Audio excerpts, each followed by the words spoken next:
اعوذ باللہ من الشیطان الرجیم بسم اللہ الرحمن الرحیم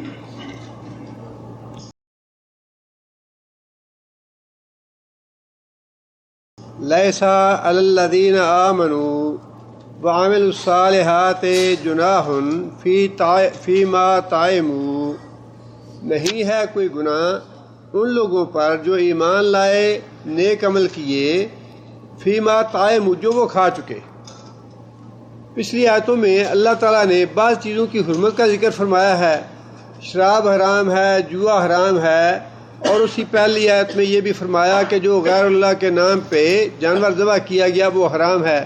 اب یہ جب احکام نازل ہوئے تو صحابہ کرام نے نبی صلی اللہ علیہ وسلم سے پوچھا، یا رسول اللہ، وہ لوگ جو اس حکم کے نازل ہونے سے پہلے شراب پیتے تھے یا جوا کھیلتے تھے یا غیر اللہ کے نام پہ ذبح کیا ہوا جانور کھایا انہوں نے، جس کی حرمت کا حکم اب نازل ہوا ہے، وہ جو حضرات یہ عمل کر چکے اور فوت ہو چکے، ان کا معاملہ کیسا ہے؟ قدرتی طور پہ یہ بات ذہن میں آنی تھی کہ یہ چیزیں تو حرام ہیں، لیکن جو لوگ اس سے پہلے حکم نازل ہونے سے پہلے کھا چکے یا کام ایسا کر چکے، ان کے بارے میں کیا حکم ہوگا؟ اس بارے میں یہ آیت اللہ تعالیٰ نے نازل فرمائی کہ جو لوگ ایمان لائے ہیں، نیک عمل کیے ہیں، ان کے اوپر کوئی گناہ نہیں اس چیز کے معاملے میں فیما طعموا جو کچھ وہ پہلے کھا چکے اس حکم سے پہلے، اذا متقوا جب کہ آئندہ وہ اس حرام چیز سے بچیں۔ ساتھ اللہ تعالیٰ نے یہ شرط لگا دی ہے کہ جو گناہ پہلے ہوا وہ معاف اس شرط کے ساتھ ہے کہ آئندہ اس گناہ سے بچا جائے۔ آئندہ اگر اس گناہ سے انسان بچا رہتا ہے تو پھر پہلے جو گناہ ہو چکا وہ معاف ہے۔ آگے پھر وہ بات ارشاد فرمائی، وآمنوا وعملوا الصالحات، ساتھ ایمان بھی لایا اور نیک اعمال بھی کیے، ثم اتقوا، اور اگر پھر کوئی نیا حکم نازل ہوا کہ فلاں چیز بھی حرام ہے، اس سے بھی بچ گیا، جس کا مطلب یہ ہے کہ مستقل طور پہ وہ اللہ تعالیٰ کی ساری حرام چیزوں کو حرام سمجھنے کا، ان پہ عمل کرنے کا پابند ہو گیا۔ جب بھی کوئی چیز اللہ تعالیٰ نے بتا دی کہ یہ حرام ہے، اس کو چھوڑ دیا، آئندہ پھر بتایا کہ یہ بھی حرام ہے، اس کو بھی چھوڑ دیا، آئندہ بتایا یہ بھی حرام ہے، اس کو بھی چھوڑ دیا۔ اس لیے بار بار اللہ نے یہ بات 3 دفعہ یہ بات ارشاد فرمائی، ثم اتقوا، پھر وہ باز آ گیا جب کوئی نیا حکم آیا حرمت کا، وآمنوا اور ایمان لایا، ثم اتقوا، اور پھر کوئی نیا حکم آ گیا حرمت کا تو اس سے بھی بچ گیا، اس سے بھی پرہیز کیا، اس نے اس کو بھی حرام جانا، وأحسنوا اور احسان کیا۔ احسان کا معنی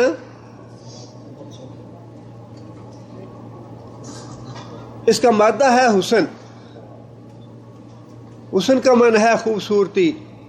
ویسے تو احسان کا معنی مترجمین نے ہمیشہ نیکی ہی کیا ہے، واللہ یحب المحسنین، اللہ نیکی کرنے والوں سے محبت کرتے ہیں، لیکن اس کا صحیح مفہوم یہ ہے کہ کوئی انسان عمل اس طریقے سے کرے کہ اس میں حسن پیدا ہو جائے، اس میں خوبصورتی پیدا ہو جائے۔ جیسے نماز بتائی ہے نبی صلی اللہ علیہ وسلم نے، عین اسی طریقے کے مطابق، سنت کے مطابق ٹھیک ٹھیک اس کو ادا کرنا کہ اس میں حسن پیدا ہو جائے، خوبصورتی پیدا ہو جائے، یہ احسان ہے۔ ویسے حدیث میں نبی صلی اللہ علیہ وسلم نے احسان کی تعریف یہ فرمائی کہ تو عبادت اس طرح کرے گویا تو اللہ کو دیکھ رہا ہے، اور یہ کیفیت پیدا کرنی بہت مشکل ہے کہ انسان یہ سوچے کہ میں کام کر رہا ہوں، نیکی کر رہا ہوں، عبادت کر رہا ہوں، اور جس نے مجھے جو اجر دینا ہے، ثواب دینا ہے، وہ میرے سامنے بیٹھا ہوا ہے۔ اس طرح انسان کا تصور ہو کہ انسان کی لمحہ بھر کے لیے بھی توجہ کسی دوسری طرف نہ جائے، پوری طرح کنسنٹریٹ کرے اپنی عبادت کے ادائیگی پہ۔ اگر یہ کیفیت پیدا ہو سکے تو مطلوب ہے، یہ احسان ہے، یہ یعنی انتہائی خوبصورتی کے ساتھ عمل کرنا. اور اگر یہ نہ ہو سکے تو پھر اس کا اگلا درجہ یہ ہے کہ انسان یہ سوچے کہ اللہ مجھے دیکھ رہا ہے، جو عمل میں کر رہا ہوں اللہ مجھے دیکھ رہا ہے اور مجھے اس میں کوئی کوتاہی یا غفلت نہیں کرنی چاہیے. اس لیے فرمایا کہ ایمان لایا، نیک عمل کیا، ثم اتقوا، پھر آئندہ احکام جو تھے حرمت کے ان سے بھی بچا رہا، وآمنوا، ایمان لایا، ثم اتقوا، اور پھر تقوی اختیار کیا، جو حرمت کا آئندہ حکم آ گیا اس سے بھی بچا رہا، واحسنوا، اور نیک عمل کیے، خوبصورت عمل کیے، اچھے عمل کیے. واللہ یحب المحسنین، اللہ تعالیٰ احسان کرنے والوں سے محبت کرتے ہیں. اس میں ایک بات تو یہ معلوم ہوئی، اللہ نے فرمایا کہ حرمت کا حکم نازل ہونے سے پہلے جن لوگوں نے کھایا پیا یا کوئی حرام کام کا ارتکاب کیا، اس وقت چونکہ نازل نہیں ہوا تھا حکم، اس لیے ان کو وہ معاف ہے. بات اس سے ایک درجے میں یہ بات بھی معلوم ہو جاتی ہے کہ اگر کسی آدمی کو فی الواقعی شریعت کے کسی حکم کا علم نہیں تھا اور وہ لا علمی میں کوئی غلط کام کرتا رہا، جب اس کو علم ہو گیا تو اس نے فوراً اپنی اصلاح کر لی، تو انشاءاللہ جو پہلی غلطی تھی لا علمی والی اللہ اس کو معاف فرما دے. جو لا علمی میں انسان غلط کام کرتا رہا یا گناہ کا ارتکاب کرتا رہا، لا علمی کی وجہ سے اللہ تعالیٰ اس کو معاف فرما دیں گے، بشرطے کہ متقوا، جب پتہ چل جائے پھر پرہیز کر، پھر رک جائے، پھر گناہ کا ارتکاب نہ کرے. آگے فرمایا کہ آگے شکار کے بارے میں، حالت احرام میں شکار کے بارے میں، چونکہ حلال اور حرام کے مسائل چل رہے ہیں، اسی حوالے سے احرام کی حالت میں شکار کرنے کی جو حرمت ہے اس کا بھی حکم آگے اللہ نے نازل فرمایا. اللہ فرماتے ہیں یا ایھا الذین آمنوا، اے لوگو جو ایمان لائے ہو، لَیَبْلُوَنَّکُمُ اللَّهُ، اللہ تمہیں ضرور آزمائے گا، اللہ تمہاری ضرور آزمائش کرے گا، بِشَیْءٍ مِّنَ الصَّیْدِ، جنگلی جانوروں کے شکار کے بارے میں، تَنَالُهُ أَیْدِیکُم، جو تمہارے ہاتھوں کی پہنچ میں آ گئے، وَرِمَاحُکُم، اور تمہارے تیروں کی پہنچ میں آ گئے، لِیَعْلَمَ اللَّهُ، تاکہ اللہ جان لے، مَن یَخَافُهُ بِالْغَیْبِ، کون ہے تم میں سے جو اللہ تعالیٰ کو بن دیکھے ڈرتا ہے. یہ صلح حدیبیہ کے بارے میں مفسرین نے لکھا ہے کہ حدیبیہ کے مقام پہ جا کے نبی صحابہ کرام نے ٹینٹ لگائے. یہ جو وہاں پہ رکنا تھا حدیبیہ کا، یہ غیر متوقع تھا. وہاں کھانے پینے کا زیادہ سامان میسر نہیں تھا، اور وہاں پہ جنگلی پرندے اور جنگلی جانور وغیرہ، صحابہ کہتے ہیں کہ ہمارے ٹینٹ یا ہمارے خیموں کے بالکل قریب آ کے بیٹھ جاتے تھے. اس وقت اللہ تعالیٰ نے یہ حکم نازل فرمایا کہ ہم تمہیں آزمانا چاہتے ہیں، یہ دیکھنا چاہتے ہیں کہ تمہاری شدید ضرورت ہے شکار کی، لیکن ہم نے تمہیں منع کر دیا کہ تم احرام کی حالت میں ہو، عمرے کے لیے آئے ہو، لہٰذا اب تم ان جانوروں کا یا ان پرندوں کا شکار نہیں کر سکتے، حالانکہ تمہیں ضرورت ہے. یہ تھی آزمائش. اور جتنے بھی امور ہیں سارے کے سارے ہی آزمائش. اللہ تعالیٰ نے حضرت آدم علیہ السلام کو منع کر دیا کہ فلاں درخت کے قریب نہ جانا. اب یہ محض ایک آزمائش تھی. اللہ تعالیٰ کوئی بھی بات فرما سکتے تھے آزمائش لینے کے لیے، آزمائش کرنے کے لیے. اب ہمیں جو اللہ تعالیٰ نے احکام دیے ہیں وہ عبادت کے احکام ہیں. نماز پڑھو، روزہ رکھو، حج کرو، زکوٰۃ دو، صدقہ خیرات کرو، اور پھر حقوق العباد بتا دیے، ساری چیزیں بتا دیں. یہ ساری کی ساری باتیں جو ہیں ان پہ عمل کرنے سے اللہ کا کچھ نہیں سنورتا، اللہ کو کچھ نہیں ملتا، اللہ کو کچھ حاصل نہیں ہوتا. یہ در حقیقت جو کچھ بھی ہے یہ سارے کا سارا معاملہ جو ہے یہ سب ہماری آزمائش کے لیے ہے کہ ہم نے تمہیں پیدا کیا، تمہیں رزق دیا، تمہارے مالک ہیں، تمہاری ضروریات پوری کرتے ہیں، تمہیں اپنی نعمتوں سے نواز رکھا ہے۔ اب یہ دیکھتے ہیں کہ کون ہمارا شکریہ ادا کرتا ہے، کون ہماری فرما برداری کرتا ہے، کون ہماری اطاعت کرتا ہے۔ خلق الموت والحیات لیبلوکم ایکم احسن عملا، ہم نے زندگی اور موت کو بنایا ہے اسی مقصد کے لیے، ہم یہ دیکھنا چاہتے ہیں کہ تم میں سے اچھا کون ہے جو ہماری اطاعت کرتا ہے۔ اس لیے فرمایا کہ ہم یہ جو حکم دے رہے ہیں کہ احرام کی حالت میں تم جنگلی جانوروں کا شکار نہیں کر سکتے، اس میں ہم تمہاری آزمائش کر رہے ہیں۔ یہی آزمائش بنی اسرائیل کی بھی ہوئی تھی۔ فرمایا کہ سبت کے روز تم شکار نہیں کرو گے، یہ تمہارے لیے عبادت کا دن ہے، باقی دن جیسے مرضی جتنا مرضی شکار کرو، لیکن ہفتے کے روز شکار نہ کرو۔ اب اس میں بھی نہ تو باقی دنوں میں شکار کرنے سے اللہ کا کوئی نقصان ہے یا اللہ کو کچھ ملتا ہے، اور نہ ہی سبت کے دن منع کرنے سے اللہ کچھ بگڑتا یا سنورتا ہے۔ یہ تو محض ایک آزمائش تھی کہ اللہ تعالیٰ کی اطاعت کون کرتا ہے، اللہ سے ڈرتا کون ہے۔ بنی اسرائیل اس میں ناکام ہو گئے، آزمائش پہ پورے نہ اترے۔ اللہ تعالیٰ نے اس کی سزا یہ دی کہ ان کو بندر اور سور بنا دیا۔ لیکن صحابہ کرام کا معاملہ ایسا تھا کہ صحابہ کرام جو تھے وہ الحمدللہ اس امتحان میں یا آزمائش میں کامیاب ہوئے۔ اس حکم کے آنے کے بعد کسی حالانکہ اس ماحول کے مطابق صحابہ کرام بہت زیادہ عادی تھے شکار وغیرہ کرنے کے، لیکن جب یہ حکم نازل ہو گیا تو پھر کسی نے تصور بھی نہیں کیا کہ وہ شکار کرے گا کسی جانور کا۔ فرمایا کہ ہم دیکھنا یہ چاہتے ہیں کہ بن دیکھے ہم سے کون ڈرتا ہے۔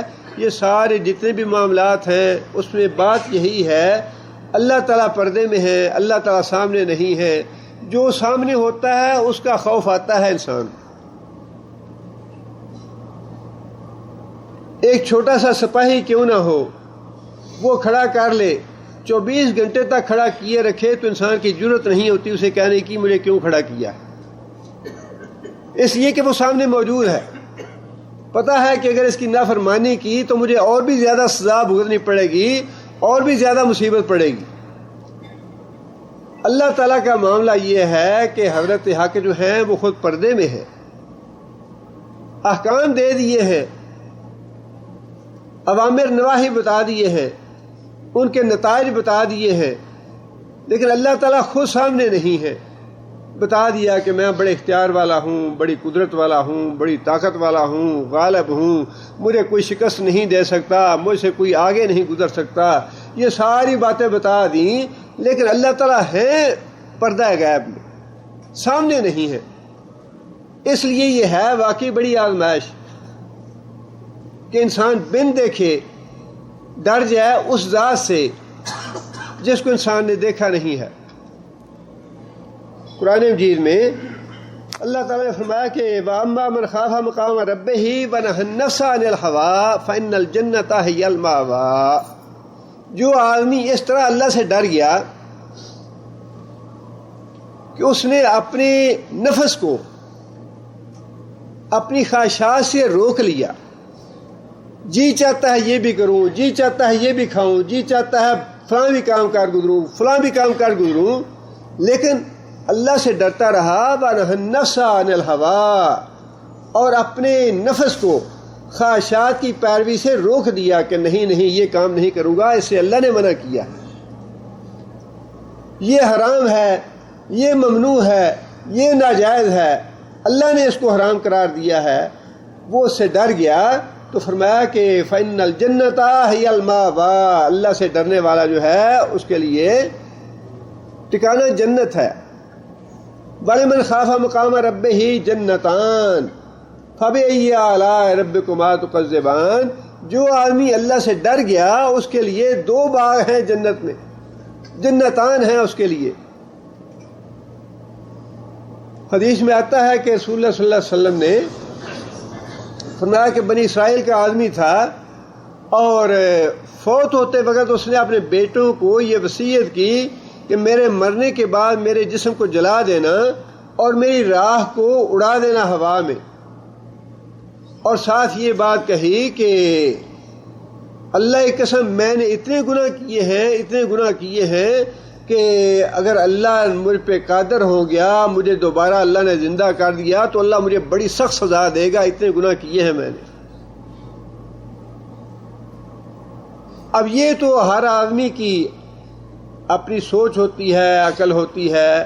اس نے اپنے طور پہ چھوٹی سی عقل سے یہ بات سوچی کہ میرے راہ کے پتہ نہیں کتنے ذرات بن جائیں گے، ارب ذرات ہوں گے راہ کے، اور وہ کہاں کہاں بکھر جائیں گے، سینکڑوں میلوں میں بکھر جائیں گے، اللہ کہاں اس کو پھر مجھے دوبارہ پیدا کریں گے، میں فنا ہو جاؤں گا۔ اللہ تعالیٰ نے فرشتوں کو حکم دیا کہ اس کی راہ کے جتنے بھی ذرات ہیں جہاں جہاں بھی ہیں سب کو اکٹھا کر دو، ان کو اکٹھا کیا جائے گا، دوبارہ اس کو زندہ کیا جائے گا۔ اللہ تعالیٰ اسے پوچھیں گے کہ تم نے یہ وصیت کیوں کی تھی اپنے بچوں کو؟ وہ کہے گا یا اللہ میں اتنا گناہ گار تھا، اتنے گناہ مجھ سے سرزد ہوئے تھے کہ مجھے یہ پتا تھا کہ اگر اللہ تعالیٰ نے مجھے دوبارہ زندہ کر لیا، میرا حساب کتاب لیا، اللہ تعالیٰ مجھے بڑی سخت سزا دے گا، یا اللہ تیرے ڈر کی وجہ سے میں نے ایسا کیا تھا۔ اللہ فرمائیں گے تو نے میرے ڈر کی وجہ سے ایسا کیا تھا، میں نے تجھے معاف کر دیا۔ ڈر کی وجہ سے گناہ اپنی جگہ پہ موجود ہے، لیکن اس کے باوجود جو ڈر تھا دل میں، اس کی وجہ سے نبی صلی اللہ علیہ وسلم نے ایک اور حدیث میں یہ بات ارشاد فرمائی ہے کہ اللہ فرماتے ہیں میں کسی آدمی پہ 2 خوف مسلط نہیں کروں گا، کسی بھی آدمی پہ 2 خوف مسلط نہیں کروں گا۔ یہ ممکن نہیں ہے کہ ایک آدمی دنیا میں بھی مجھ سے ڈرتا رہے، قدم قدم پہ میرا خوف ہو اس کو، اور پھر قیامت کے دن بھی اس پہ خوف طاری ہو۔ یہ نہیں ہوگا۔ اگر دنیا میں ڈر کے اس نے زندگی بسر کی ہے تو قیامت کے دن وہ امن میں ہوگا۔ لا خوف علیہم ولا ہم یحزنون، نہ ان پہ خوف ہوگا نہ ان پہ غم ہوگا۔ جس آدمی نے دنیا میں بے خوف ہو کے مجھ سے زندگی گزاری، بے ڈر رہا مجھ سے، فرمایا کہ یہ بھی نہیں ہو سکتا کہ 2 امن ہوں، کہ دنیا میں بھی امن رہے اور آخرت میں بھی امن میں رہے۔ دنیا میں اس نے اگر اپنی مرضی سے گزاری زندگی، بے خوف ہو کے گزاری، تو لازماً آخرت میں اس پہ خوف مسلط ہوگا، اسے ڈر ہوگا اللہ کی پکڑ کا اور اللہ کے عذاب کا۔ اور نبی صلی اللہ علیہ وسلم نے قیامت کے دن اللہ تعالیٰ کے عرش کے سائے تلے جو 7 آدمی ہوں گے، ان میں سے ایک آدمی کے بارے میں یہ بات ارشاد فرمائی کہ وہ آدمی بھی اللہ تعالیٰ کے عرش کے سائے تلے ہوگا جس کو کسی خوبصورت اور حسین و جمیل عورت نے دعوت دی گناہ کی، حسب و نسب والی عورت نے گناہ کی دعوت دی کہ کوئی تمہیں ڈر بھی نہیں ہے، خطرہ بھی نہیں ہے گناہ کرنے کا، حسین و جمیل بھی ہے کہ اس میں اٹریکشن بھی ہے، منصب والی بھی ہے، کوئی اس کو پوچھنے والا بھی نہیں ہے۔ فرمایا کہ جواب میں اس آدمی نے یہ کہا کہ انی اخاف اللہ،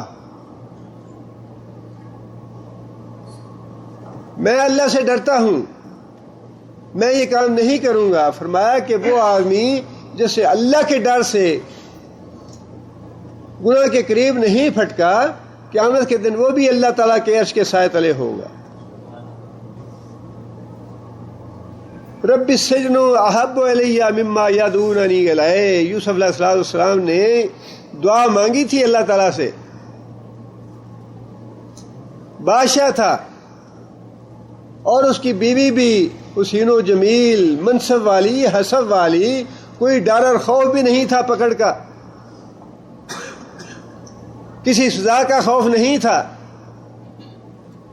دعوت دی گناہ کی اور دعا یہ مانگی حضرت یوسف علیہ السلام نے رب السجن احب علی مما یدعوننی الیہ، یا اللہ جس بات کی طرف مجھے یہ عورت دعوت دے رہی ہے جس گناہ کی، اس سے میں کہیں زیادہ محبوب رکھتا ہوں، پسند کرتا ہوں، یا اللہ میں جیل میں چلا جاؤں، میں یہ کام نہیں کروں گا۔ اور جیل میں چلے گیا یوسف علیہ السلام اسی کام کی وجہ سے۔ فرمایا کہ وہ آدمی بھی قیامت کے دن اللہ تعالیٰ کے عرش کے سائے تلے ہوگا، اور اسی حدیث میں دوسرا آدمی وہ ہے، فرمایا کہ وہ آدمی بھی قیامت کے دن اللہ تعالیٰ کے عرش کے سائے تلے ہوگا جو رات کو تنہائی میں بیٹھا، اللہ کے ڈر سے اس کی آنکھوں سے آنسو نکل آئے، وہ آدمی بھی اللہ کے عرش کے سائے تلے ہوگا۔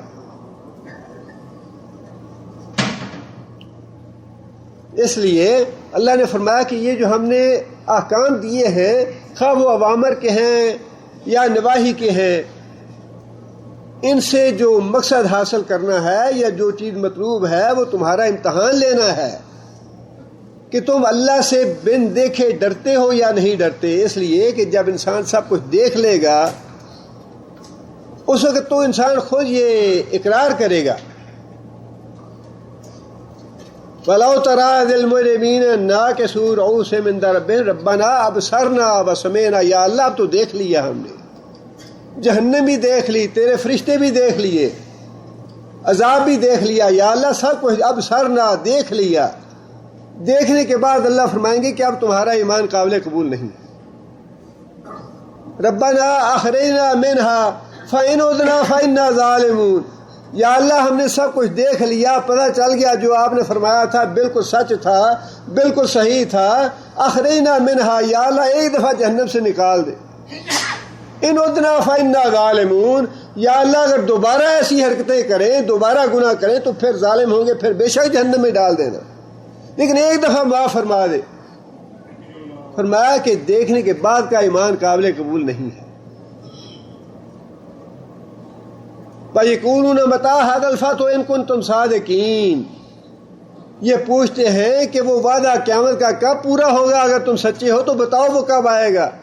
10 سال بعد آئے گا، 20 سال بعد آئے گا، 50 سال بعد آئے گا، 100 سال بعد آئے گا؟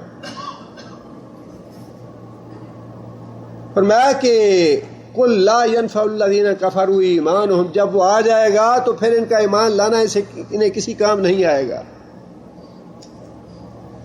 جب وہ وقت آ جائے گا، جب قیامت کی گھڑی آ جائے گی، لا ينفع ایمانہم، ان کا ایمان لانا ان کے کسی کام نہیں آئے گا۔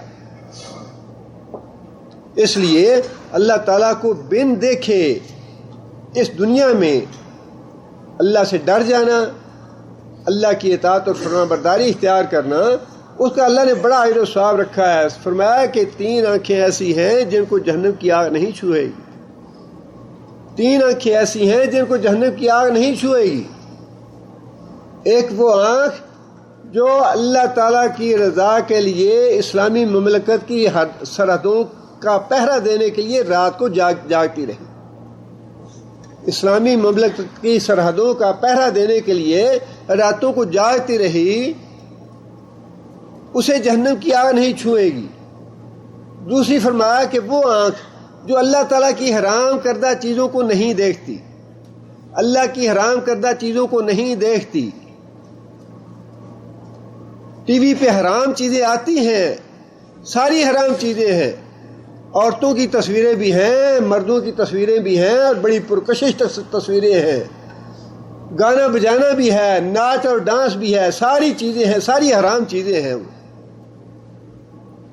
اور گزارا نہیں ہے جی، اس کے بغیر گزارا نہیں، خبریں نہیں ملتی جی، بڑے اچھے پروگرام بھی آتے ہیں، دعوت بھی ہوتی ہے، درس بھی ہوتے ہیں، وعظ بھی ہوتی ہے، نصیحت بھی ہوتی ہے، بڑی اچھی باتیں بھی ہوتی ہیں۔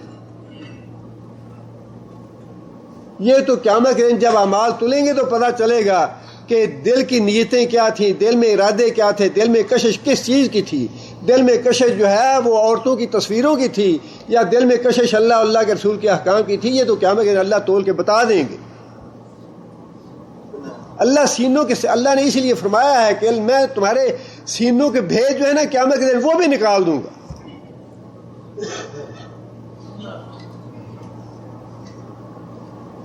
اور فرمایا کہ تیسری وہ آنکھ جو اللہ کے خوف سے تنہائی میں روئی اور اس سے آنسو نکلے، فرمایا کہ اس آنکھ کو بھی جہنم کی آگ نہیں چھوئے۔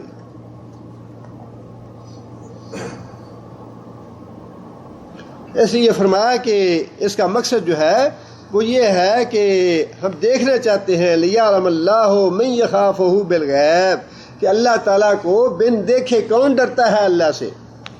فَمَنِ اعْتَدَىٰ بَعْدَ ذَلِكَ، اب یہ احکام آ جانے کے بعد بھی جو یہ حرام کام کرے گا، یہ جو حدیں میں نے بتا دیں، ان حدوں سے تجاوز کرے گا، ان حدوں کو پھلانگے گا، فَمَنِ اعْتَدَىٰ، جس نے ان حدوں سے تجاوز کیا، بعد ذالک، یہ احکام آ جانے کے بعد، فَلَهُ عَذَابٌ علیم، اس کے لیے قیامت کے دن عذاب علیم ہوگا، بڑا دردناک عذاب ہوگا۔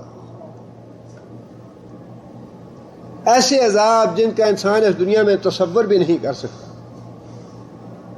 آپ لمحہ بھر کے لیے سوچئے، اندازہ لگائیں کہ جہنم کے اوپر پل صراط ہے، صراط جو ہے نبی صلی اللہ علیہ وسلم نے فرمایا کہ تلوار سے تیز اور بال سے باریک ہے، کس آدمی کی جان ہے، کس آدمی کی مجال ہے کہ ایک قدم بھی رکھ سکے اس کے اوپر، ایک قدم نہیں رکھ سکتا انسان اس کے اوپر، اور اس کے نیچے 70 سال کی گہرائی ہے، 70 سال کی گہرائی۔ کل ہی مکہ ٹاور کے بارے میں پڑھ رہا تھا، 600 میٹر اونچا ہے یہ مکہ ٹاور، 600 میٹر، اور جس نے مضمون لکھا ہے اس نے لکھا ہے کہ 600 میٹر جب اوپر ہم چڑھے یا چڑھ کے دیکھا ہم نے نیچے سے تو ہمارے دل کانپ گئے، لرز گئے ہمارے دل، 600 میٹر کی بلندی سے۔ اور جہنم جو ہے وہ تو گہرائی ہے 70 سال کی گہرائی، بال سے باریک اور تلوار سے تیز پل صراط ہے، پل تلوار سے تیز، ایک قدم رکھنا ایک لمحے کے لیے کسی بھی انسان کی مجال نہیں ہے، ممکن نہیں ہے، سوائے اس کے جس پہ اللہ کی رحمت ہو اور اللہ تعالیٰ اس کو پار کرا دے۔ جو باقی جہنم کے عذاب ہیں وہ تو بعد کی بات ہے، جو اللہ نے فرمایا عذاب علیم، دردناک عذاب ہے۔ سعود پہاڑ ہے، بالکل سیدھا عمودن پہاڑ ہے، پتہ نہیں نبی صلی اللہ علیہ وسلم نے فرمایا کہ کتنے سال اس کو چڑھایا جائے گا، مار مار کے چڑھایا جائے گا، کتنے سالوں میں چڑھے گا، پھر نیچے اترے گا، پھر چڑھایا جائے گا، پھر نیچے اترے گا۔ انسان تصور نہیں کر سکتا ان عذابوں کو۔ آگے فرمایا کہ یا ایھا الذین آمنوا، اے لوگو جو ایمان لائے ہو، لا تقتلوا الصید وانتم حرم، وہ پہلا جو حکم تھا وہ تو خاص ہے، اس کا شان نزول ہے حدیبیہ کے لیے۔ آگے ایک عام حکم نازل فرما دیا کہ جب تم حالت احرام میں ہو، لا تقتلوا الصید، تو جنگلی جانور کا شکار نہ کرنا، جو اہلی جانور ہیں، گھریلو جانور، ان کو ذبح کرنا محرم کے لیے جائز ہے یا نہیں؟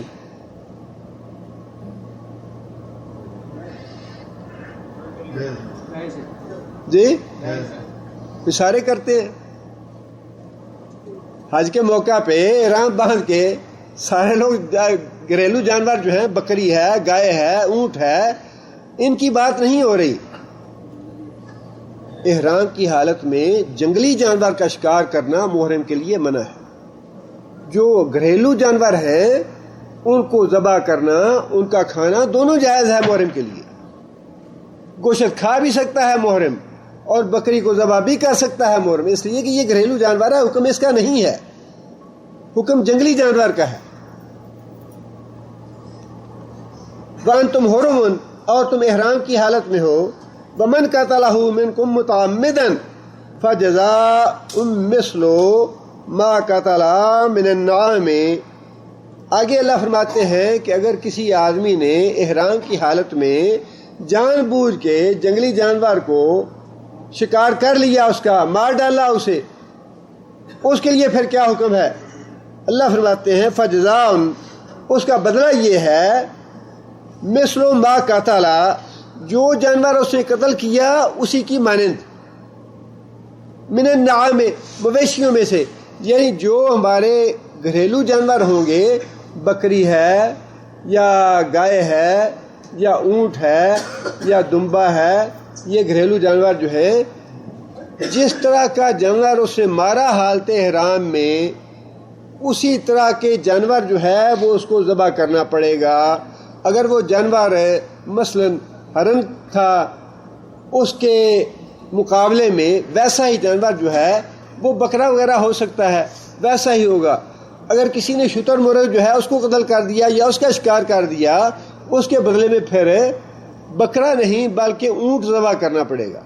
اس لیے کہ اس کی قسم کا جو اہلی یا گھریلو جانور ہے وہ اونٹ ہو سکتا ہے. لہذا فرمایا کہ اگر کوئی آدمی ان احکام کے بعد شکار کرتا ہے تو اس کو اسی جیسا ایک جانور جو ہے وہ ذبح کرنا پڑے گا فدیے کے طور پہ کفارے کے طور پہ. یحکم بہی ذوی عدل منکم. آگے اللہ تعالیٰ نے یہ اہل ایمان کی ثوابدید پہ بات چھوڑ دی کہ اس بات کا فیصلہ جو ہے ذوی عدل منکم تم میں سے 2 عادل آدمی اس بات کا فیصلہ کریں گے کہ جو اس نے شکار کیا اس کے مقابلے کا دوسرا جانور جو ہے اہلی کون سا ہو سکتا ہے جس کو اسے ذبح کرنا چاہیے. ہدین بالغ الکعبۃ. اور وہ جانور ذبح کہاں کیا جائے گا؟ کعبہ پہنچایا جائے گا اسے. حرم میں وہ ذبح کیا جائے گا. اس جانور سے خود آدمی نہیں کھائے گا بلکہ مسکینوں اور محتاجوں کو وہ جانور کھلایا جائے گا ذبح کر کے. اور کفارتن یا پھر اس کا کفارہ یہ ہے طعام و مساکین مسکینوں کو کھانا کھلانا. کتنے مسکینوں کو؟ جی وہ تو یہاں نہیں ہے. یہاں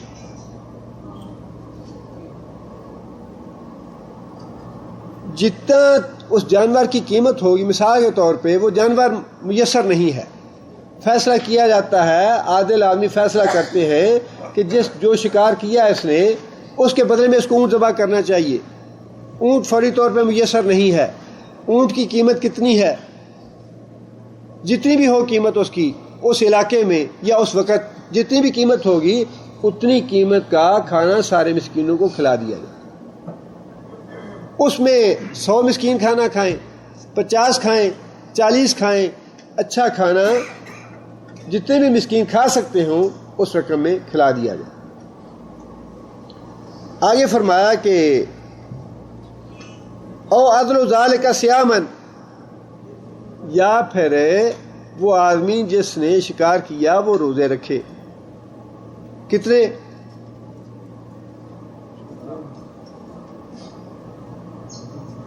عدل کا معنی جی عدل کا معنی انصاف نہیں ہے. عدل کا معنی ہے برابری. قرآن مجید میں عدل کا لفظ جو ہے شرک کے لیے بھی استعمال ہوا ہے.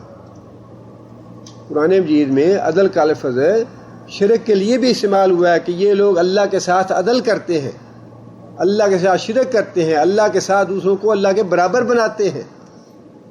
عدل کا معنی ہے برابری کرنا. فرمایا کہ اگر مسکینوں کو کھانا کھلانا بھی ممکن نہ ہو اس آدمی کے لیے تو پھر اس کے برابر روزے رکھے. کتنے روزے ہو گئے؟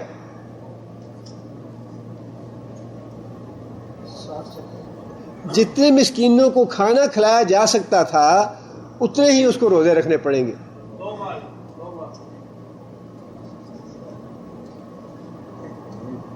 جی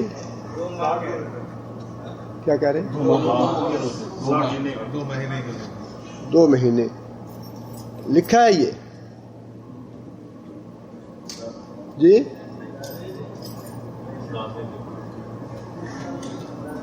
آیت میں لکھا ہے یہ وہ مسئلہ دیکھیے وہ جو زہار کا مسئلہ ہے اس میں ہے 2 مہینے کی بات. یا پھر رمضان کے روزے جو ہیں اس میں اگر کوئی آدمی اپنی بیوی کے پاس چلا جاتا ہے اس میں 2 مہینے کی بات ہے. لیکن یہاں تو 2 مہینے کی بات نہیں ہے. آیت میں ہر چیز کا کفارہ جو ہے یا احکام جو ہیں وہ الگ الگ ہے. سب کو مکس نہیں کرنا چاہیے بلکہ الگ الگ جو احکام ہیں ہر جو گناہ ہے یا غلطی ہے اس کا حکم الگ ہے اور یا تو اس کی وضاحت قرآن میں ساتھ اللہ تعالیٰ فرما دیتے ہیں یا پھر اس کی وضاحت حدیث میں آنی چاہیے. لیکن یہاں پہ جو جنگلی جانور کا شکار ہے اس کی وضاحت حدیث میں 2 مہینے کے ساتھ نہیں آئی، نہ ہی قرآن مجید کی آیت میں ہے، بلکہ عدل و سیام عدل کا لفظ آیا ہے کہ جتنے مسکینوں کو آپ نے کھانا کھلا دیا اتنے ہی آپ کو روزے رکھنے پڑیں گے. اگر وہ کھانا جو ہے وہ 100 مسکینوں کے برابر تھا تو 100 ہی روزے رکھنے پڑیں گے. 2 مہینے کی بات نہیں ہے، یہاں عدل کا لفظ ہے یہاں پہ. لِيَذُوقَ وَبَالَ أَمْرِهِ، تاکہ جس نے شکار کیا ہے وہ اپنے گناہ کا مزہ چکھے.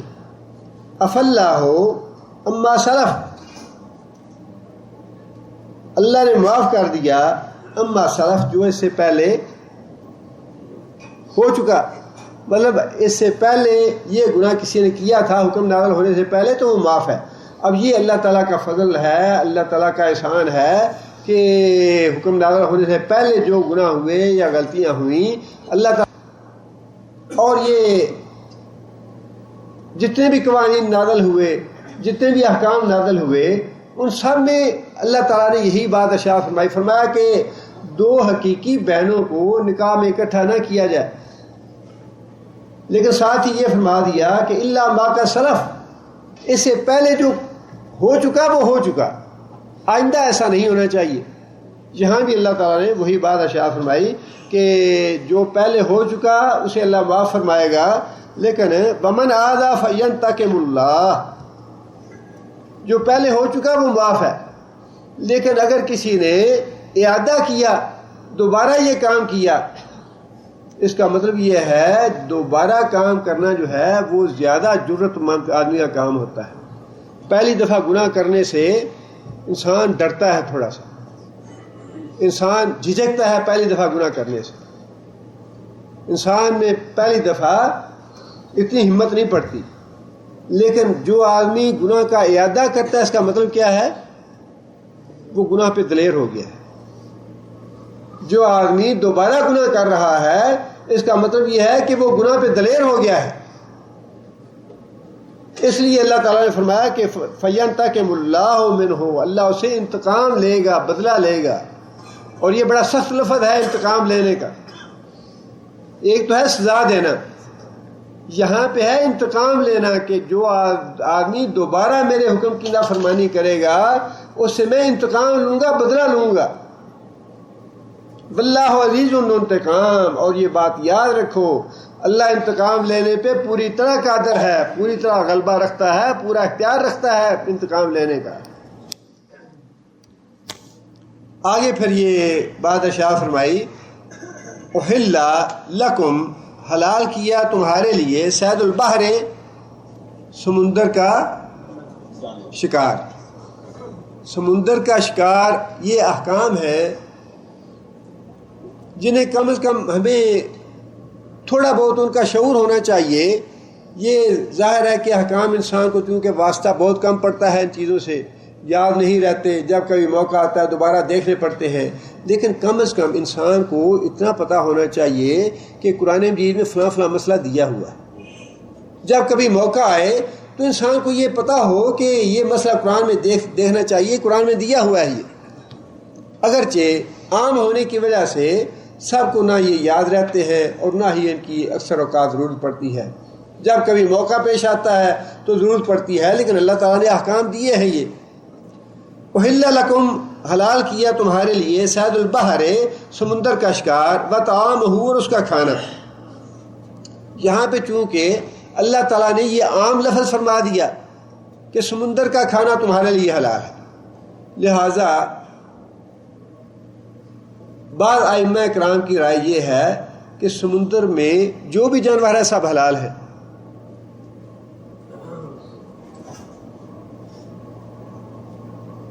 کچھوا ہے، مینڈک ہے اور مچھلی ہے، یا جتنے بھی پانی کے جانور ہیں سارے کے سارے حلال ہیں. لیکن بعض ائمہ نے پھر اس کی تخصیص فرمائی ہے کہ چونکہ نبی صلی اللہ علیہ وسلم نے حدیث میں فرما دیا کہ پانی کا مردار جو ہے وہ تمہارے لیے جائز ہے مچھلی، لہذا صرف مچھلی ہی ہے. لیکن یہ ائمہ کے اختلافات جو ہیں وہ ایسے نہیں ہیں جس میں ہر آدمی الجھے یا جس میں آدمی پریشان. ائمہ کی اپنی اپنی اجتہاد ہے، اپنی اپنی سوچ ہے، اس لیے اس معاملے میں ہمیں زیادہ گہرائی میں جانے کی ضرورت بھی نہیں ہے. متاع لکم وللسیارۃ، اور یہ سمندر کا جو شکار ہے اس کو حلال اس لیے کیا گیا کہ اگر سمندری سفر میں انسان کے لیے زیادہ راہ ختم ہو جائے، کھانے پینے کی چیزیں ختم ہو جائیں، تو کھانے پینے کی چیزیں میسر آنا ممکن ہے ناممکن ہو. خشکی میں یہ بات نہیں ہے. خشکی میں بہرحال کوئی نہ کوئی دوسرا ذریعہ متبادل تلاش کیا جا سکتا ہے، لیکن سمندر میں ایسا ممکن نہیں ہے. لہذا سمندر میں اجازت دے دی اس بات کی کہ جو شکار تمہیں ملے سمندر میں تم کھا سکتے ہو اسے. متاع لکم، یہ تمہارے لیے بھی جائز ہے، سامان ہے تمہارے لیے بھی کھانے پینے کا. وللسیارۃ، اور جو دوسرے قافلے وغیرہ ہیں، مطلب یہ کہ حضر میں بھی سفر میں بھی دونوں طرح سے سمندر کا کھانا تمہارے لیے جائز ہے. وحرم علیکم، اور حرام کیا گیا تمہارے اوپر صید البر، خشکی کا شکار، ما دمتم حرما، اس وقت تک جب تک تم احرام میں ہو، جب تک تم احرام کی حالت میں ہو، جب تک خشکی کا شکار جو ہے تمہارے لیے حرام ہے. جب احرام سے باہر نکل آؤ، احرام ختم ہو جائے تو پھر جائز ہے. اب بات تو وہی ہے کہ آزمائش آئیے. کتنا فرق پڑ جاتا ہے کہ انسان دو چادریں پہنی ہیں یا انسان نے شلوار قمیض پہنی ہے، فرق تو اتنا ہی بظاہر پڑتا ہے، لیکن ایک حالت میں اللہ تعالیٰ نے ایک کام کو جائز قرار دے دیا، دوسرے میں اس کو ناجائز قرار دے دیا. اس لیے کہ ہے یہ آزمائش ہی کہ ہم تمہیں آزمانا چاہتے ہیں کون ہماری فرما برداری کرتا ہے، کون ہماری نافرمانی کرتا ہے. آگے فرمایا کہ واتقوا اللہ، اللہ سے ڈرتے رہو، الذی الیہ تحشرون، جس کی طرف تم سارے اکٹھے کیے جاؤ گے. بات وہی ہے کہ اللہ تعالیٰ نے اوامر اور نواہی بتا دیے کہ تمہارے لیے یہ جائز ہے، یہ ناجائز ہے. اس کے بعد انسان کو اس کے اختیار پہ، اس کی ثوابدید پہ چھوڑ دیا، اس کی مرضی پہ چھوڑ دیا. اب تمہیں ہم نے اختیار دیا ہے جو مرضی کرتے رہو. اب اگر تو انسان اپنی مرضی کو تابع کر لے، اللہ کے رسول کی مرضی کے تابع کر لے، تو پھر انسان وہی کرے گا جو اللہ اور اللہ کے رسول حکم دیتے ہیں. اور اگر انسان اپنی مرضی کو اپنی خواہشات کے تابع کر لے تو پھر اللہ اور اللہ کے رسول کی مرضی سے نکل گیا، انسان نافرمان ہو گیا. اس لیے اللہ تعالیٰ نے یہ بتا دیا کہ اختیار ہم نے تمہیں دے دیا ہے، اپنی مرضی کر لو جو بھی کرنا چاہتے ہو، لیکن یہ بات مت بھولنا، الیہ تحشرون، آنا اللہ کے پاس ہی ہے. اللہ سے بھاگ کے کہیں جا نہیں سکتے، جواب تبھی تم سے ہوگی. هو الذی جعل لکم الارض ذلولا فامشوا فی مناکبها وکلوا من رزقہ والیہ تحشرون. یہ زمین ہے تمہارے لیے بنائی ہم نے، اس کے اوپر چلو بھی، اس کا رزق بھی کھاؤ، اس کے اوپر اپنے گھر بھی بناؤ، سارے فائدے اٹھاؤ اس سے. لیکن یہ بات مت بھولنا کہ اس کے بعد آنا تم نے ہمارے پاس ہے، ہم نے پوچھ لینا ہے کہ کیا کچھ کرتے رہے زمین پہ. زمین پہ اللہ کی نافرمانی کی تم نے یا اللہ کی فرما برداری کی تم نے. آگے پھر فرمایا کہ جعل اللہ الکعبۃ البیت الحرام قیاما للناس، جعل اللہ، بنایا اللہ نے، کعبہ کو، بیت الحرام، حرمت والا گھر، عزت والا گھر. دیکھیے اللہ تعالیٰ نے قرآن مجید میں کسی چیز کا ذکر آ جانا یہ کوئی معمولی بات نہیں، یہ بہت بڑی بات ہے یہ. اور اس گھر کے ساتھ تو اللہ کی نسبت بھی ہے، اللہ کی نسبت بھی ہے. کتاب اللہ، بیت اللہ، جس چیز کی اللہ کی طرف نسبت ہو جائے اس کی عظمت، اس کی بزرگی کی کوئی دلیل دینے کی ضرورت رہ جاتی ہے. باقی اللہ نے فرمایا کہ یہ جو کعبہ ہے اللہ کا گھر ہے، اس کو ہم نے حرمت والا، عزت والا بنایا ہے. اب اس کے بعد یہ پوچھنا جی کہیں قرآن میں ہے یہ بات یا حدیث میں ہے یہ بات کہ اس کی طرف ٹانگیں نہ کرو؟ تمہاری ٹانگیں اس کی زیادہ حرمت والی ہیں، اس سے تمہارے پاؤں اس بیت اللہ شریف سے زیادہ حرمت والے ہیں۔ ایسی مت ماری جاتی ہے لوگوں کی، ایسی عقل ماری جاتی ہے، بدتمیزی اور بے ادبی کی ایسی ایک ہوا چلی ہوئی ہے۔ صحابہ کرام کو نہیں کہیں ان کے ساتھ حضرت کا نام لگا ہے حدیثوں میں، ایسے ہی ابو بکر اور عمر۔ ایسی بدتمیز قوم پیدا ہوتی جا رہی ہے، اور ایسے یہ نئے نئے مسائل اور نئے نئے باتیں گھڑتے جا رہے ہیں کہ پوری قوم میں انتشار اور پوری قوم میں فتنہ پیدا کرتے جا رہے ہیں۔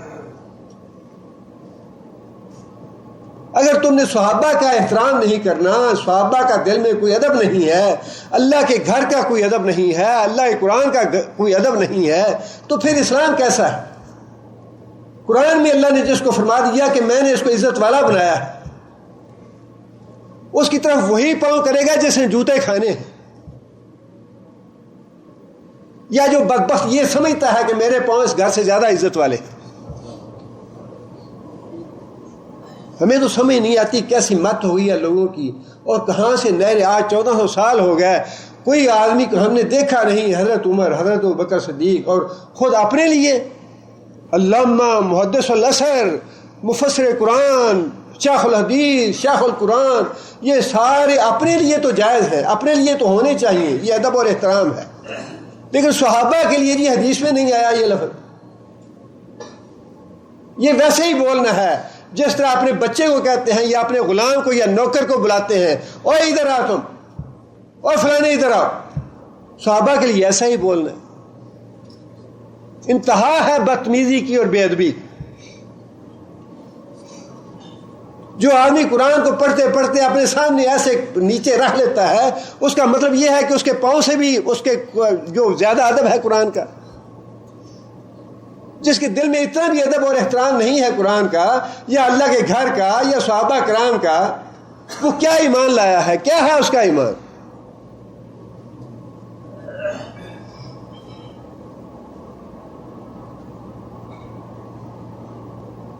فرمایا کہ ہم نے کعبہ کو بنایا ہے بیت الحرام، عزت والا گھر بنایا ہے، اور پھر قیام للناس، لوگوں کی بقا کا ذریعہ بنایا ہے، اسے قیامن، قائم رہنے کا ذریعہ بنایا ہے لوگوں کا۔ اب یہاں پہ للناس کا لفظ جو ہے وہ مفسرین نے 3 طرح سے لیا ہے۔ عام لفظ ہے للناس، لوگوں کے لیے۔ اب اگر تو لوگوں سے مراد پوری دنیا کے لوگ لیے جائیں تب بھی ٹھیک ہے، یہ پوری دنیا کے لوگوں کے لیے یہ کعبہ بقا کی ضمانت ہے، بقا ہے کعبے کے ساتھ لوگوں کی، اس لیے کہ اللہ کے رسول نے فرمایا کہ جب کعبہ ختم ہو جائے گا تو دنیا ختم ہو جائے گی۔ قیامت کے قریب ایک چھوٹی پنڈلی والا حبشی جو ہے، فرمایا کہ وہ بیت اللہ شریف کو گرا ڈالے گا، اور اس کے بعد قیامت آ جائے گی۔ جب اس کا احترام ختم ہو جائے گا، جب اس کا ادب ختم ہو جائے گا، قیامت آ جائے گی۔ قیامت کی نشانی ہے اس کا ادب اور احترام نہ کرنا، بیت اللہ شریف کا ادب اور احترام نہ کرنا۔ فرمایا کہ جب بیت اللہ کا احترام اٹھ جائے گا، جب بیت اللہ کا ادب لوگ کرنا چھوڑ دیں گے تو قیامت آ جائے گی۔ یہ لوگوں کی بقا کی ضمانت ہے بیت اللہ کا ادب اور احترام۔ اس کا ادب اور احترام کرتے رہو تب تمہاری بقا ہے۔ جب اس کا ادب اور احترام کرنا چھوڑ دو گے، اللہ تعالیٰ کو تمہاری کوئی ضرورت نہیں رہے گی، اللہ قیامت برپا کر دے گا۔ جتنے بھی مفسرین نے سب نے یہ لکھا ہے کہ قیام للناس، یہ پوری دنیا کے لوگوں کو بھی اللہ تعالیٰ نے مخاطب کر کے کہا ہے، جب تک تم اس کا ادب اور احترام کرتے رہو گے تمہیں میں باقی رکھوں گا۔ جب اس کا ادب اور احترام تمہارے دلوں سے اٹھ جائے گا، مجھے بھی تمہاری ضرورت نہیں رہے گی، تمہیں ختم کر دوں گا میں۔ میرا اپنا گھر ہو، اپنے گھر کی تو اتنا ادب اور احترام ہے کہ اس کے اوپر تالا بھی لگا ہے، کوئی بغیر اجازت کے داخل نہیں ہو سکتا، کوئی اس پہ غلط نگاہ نہیں ڈال سکتا، کوئی اس کو نقصان نہیں پہنچا سکتا، کوئی اس میں انٹر نہیں ہو سکتا۔ اور جو اللہ کا گھر ہے اس کا کوئی ادب اور احترام نہیں ہے، اس کی کوئی حدود نہیں ہے، اس کے لیے کوئی حکم نہیں ہے۔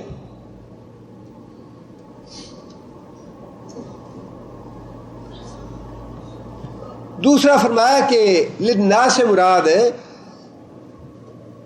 عرب لوگ بھی ہو سکتے ہیں یا تاجر لوگ جن کی تجارت جو ہے وہ مکہ سے وابستہ تھی، جن کی تجارت مکہ جو ہے اس کا شروع سے ہی انحصار تجارت پہ ہے، کھیتی باڑی تو ہے نہیں وہاں پہ، پہاڑی علاقہ ہے، اور وہاں کے رہنے والے ہمیشہ سے تجارت کر کے اپنی معیشت کو پورا کرتے رہے ہیں۔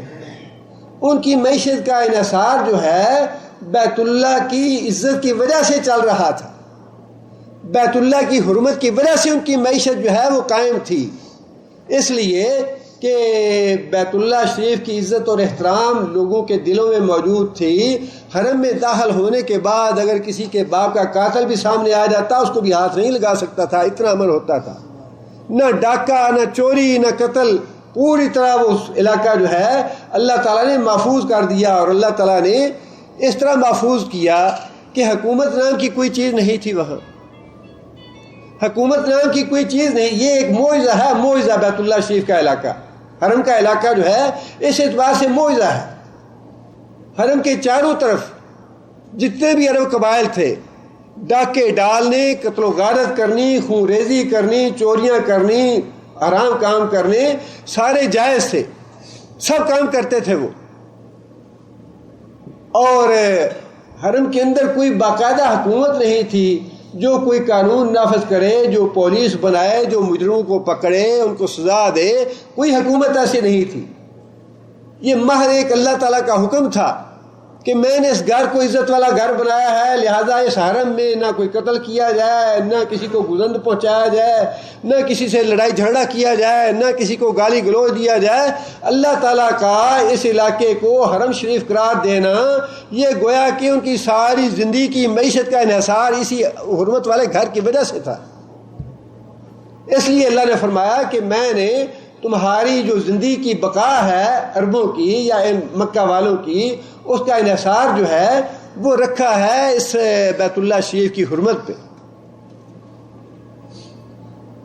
اور اگر مکہ کے خاص لوگوں کو لیا جائے تب بھی اس کا جو امن تھا حرم کا، اس کی وجہ سے ہی ان کی بقا تھی۔ اس لیے اللہ تعالیٰ نے فرمایا کہ ہم نے اس گھر کو عزت والا بنا کے، حرمت والا بنا کے لوگوں کے قیام کا ذریعہ بنا دیا اسے۔ آگے فرمایا کہ بشہر الحرام، اور حرام مہینہ جو ہے اس کو بھی ہم نے لوگوں کے قیام کا، لوگوں کی بقا کا ذریعہ بنایا۔ حرام مہینے سے مراد کون سا مہینہ ہے؟ حج کا مہینہ، ذوالحج، خاص طور پہ جس میں حج کے سارے اعمال کیے جاتے ہیں وہ تو ذوالحج کا مہینہ ہے، لہذا صرف شہر کا لفظ استعمال فرمایا اللہ نے، جمع کا صیغہ نہیں ہے۔ ایک شہر کا مہینہ اس سے مراد پھر ذی الحجہ ہے کہ ذی الحجہ کا جو حرمت والا مہینہ ہے وہ بھی تمہارے بقا کی اور تمہارے قیام کی ضمانت ہے، وہ بھی اللہ تعالیٰ کا احسان ہے کہ اللہ تعالیٰ نے حرمت والا مہینہ بنا دیا اس کے۔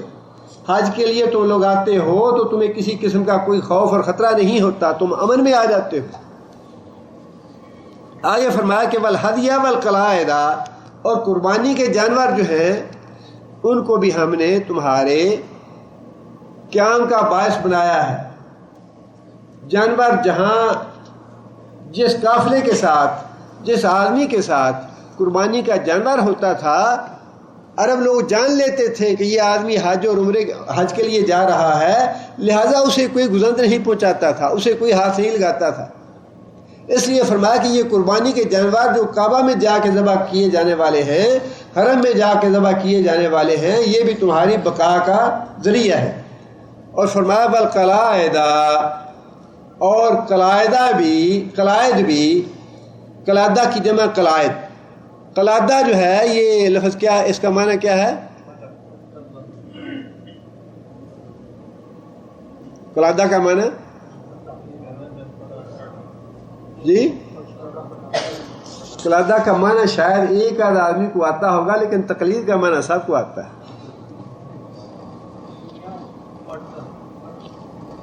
قلادہ، اور قلادہ جو ہے تقلید کا لفظ جو ہے یہ وہی لفظ ہے جو قلادہ ہے، اور تقلید کا معنی تو ہر کوئی جانتا ہے تقلید کیسے کہتے ہیں۔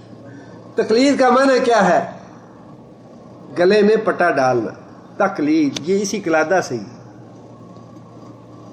جو لوگ حرم میں جاتے تھے، اور اس کو تقلید اس لیے کہا جاتا ہے کہ جس جانور کے گلے میں پٹا ڈال دیا جائے اس کو پھر اس کا مالک جہاں بھی جس طرح بھی لے جانا چاہے لے جاتا ہے. اس جانور کی اپنی مرضی باقی نہیں رہتی، دائیں لے جائے، بائیں لے جائے، آگے لے جائے، پیچھے لے جائے، جہاں مرضی لے جائے، وہ ہے تقلید. اور یہ جو قلادہ فرمایا کہ جو قلادہ والے لوگ ہیں اب دونوں یہ پہنتے تھے، جانور بھی اور انسان بھی. انسان بھی اپنے گلے میں قلادہ ڈال لیتا تھا، پٹا ڈال لیتا تھا، جس سے لوگوں کو پتہ چل جاتا تھا کہ یہ آدمی عمرے کے لیے یا حج کے لیے جا رہا ہے. اس کو بھی نہیں چھیڑتے تھے. اور جس جانور کے گلے میں قلادہ ہوتا تھا اس جانور کو بھی نہیں چھیڑتے تھے کہ یہ حج اور عمرے کے لیے حرم شریف جا رہا ہے. اور یہ ساری عزت اور احترام جو تھا یہ بیت اللہ کی وجہ سے تھا. قربانی کے جانوروں کی عزت اور احترام بھی بیت اللہ کی وجہ سے. قلادہ پہنے ہوئے آدمی ہوں یا جانور ہوں ان کا عزت اور احترام بھی بیت اللہ شریف کی وجہ سے. اور پھر حرمت والا مہینہ جو ہے اس کی وجہ بھی حرمت کی یہی تھی کہ اس میں بیت اللہ شریف کا حج ہوتا ہے. اتنی عزت اور احترام ہے بیت اللہ شریف کا. یہ باقی جتنی بھی چیزیں ہیں وہ در حقیقت منسلک ہیں بیت اللہ کے احترام سے، یا بیت اللہ کے احترام کی وجہ سے ان کا بھی احترام ہے. ذالک لتعلموا ان اللہ یعلم ما فی السماوات و ما فی الارض. ذالک، یہ ہم نے بات تمہیں کیوں بتائی بیت اللہ شریف والی، کہ بیت اللہ شریف کی وجہ سے تمہاری زندگی قائم ہے. بیت اللہ شریف کی وجہ سے تمہاری زندگی قائم ہے. پوری دنیا کے لوگوں کی زندگی بیت اللہ شریف کی وجہ سے قائم ہے. بیت اللہ شریف پہ آج کوئی خدا نخواستہ لا قدر اللہ بدن جب کبھی کوئی، اول تو یہ ہے کہ اس حبشی سے پہلے مفسرین نے لکھا ہے کیونکہ نبی صلی اللہ علیہ وسلم کی پیش گوئی ہے کہ بیت اللہ شریف کو چھوٹی پیڑیوں والا حبشی جو ہے وہی گرائے گا. لہٰذا اس کا مطلب یہ ہے کہ اس سے پہلے اب کوئی اس پہ حملہ نہیں کر سکتا. اس سے پہلے کوئی بھی آدمی، کوئی بھی ملک، کوئی بھی کافر، کوئی بھی مشرک بیت اللہ شریف کو قطعاً کوئی گزند نہیں پہنچا سکتا. لیکن جس دن کسی نے کوئی ایسی حرکت کی اس کے بعد پھر دنیا بھی باقی نہیں رہی. اللہ نے فرمایا کہ یہ بات میں نے کیوں تمہیں بتائی ہے، یہ بات میں تمہیں کیوں بتا رہا ہوں کہ تمہاری زندگی کی بقا جو ہے وہ بیت اللہ کی بقا کے ساتھ وابستہ ہے. فرمایا یہ میں اس لیے بتا رہا ہوں لتعلموا، تاکہ تمہیں یہ پتہ چل جائے ان اللہ یعلم ما فی السماوات و ما فی الارض، بے شک اللہ تعالیٰ جانتا ہے جو آسمانوں میں ہے جو زمین میں ہے، وان اللہ بکل شیء علیم، اور بے شک اللہ تعالیٰ ہر چیز کو جاننے والا ہے. بات بڑی جامع فرمائی اللہ نے کہ یہ بات میں نے تمہیں اس لیے بتائی ہے کہ تمہیں پتہ چل جائے اللہ تعالیٰ ہر چیز کا جاننے والا ہے. اشارہ کس طرف ہے؟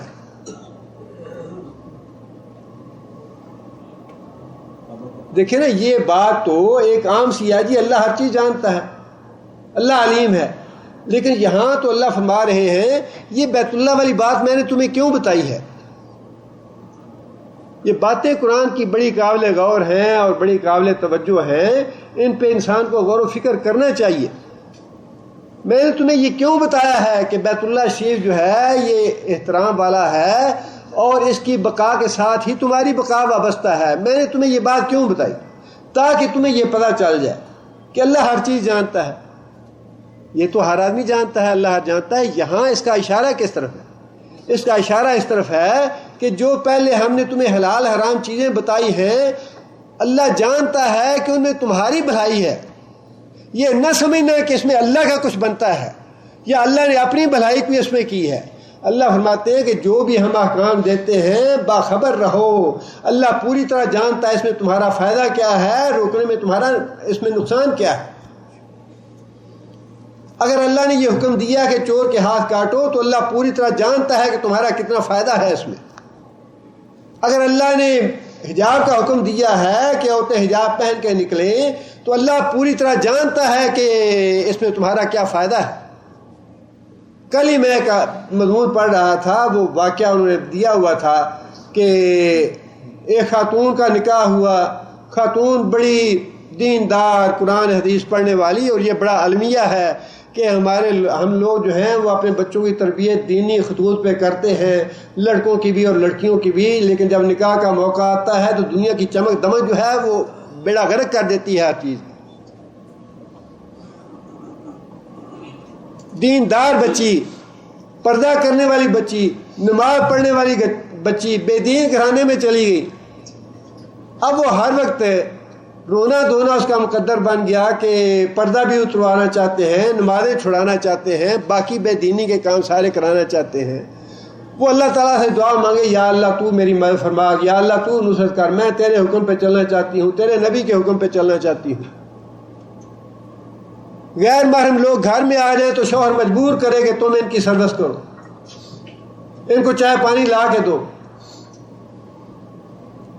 اس عورت نے خود لکھا ہے کہ ایک روز ایسا ہوا کہ بچے سکول چلے گئے، شوہر دفتر چلا گیا، اور سسر اور ساس جو ہے وہ کسی کام پہ چلے گئے، کہیں دعوت پہ یا کسی اور کام سے، میں اکیلی گھر میں تھی۔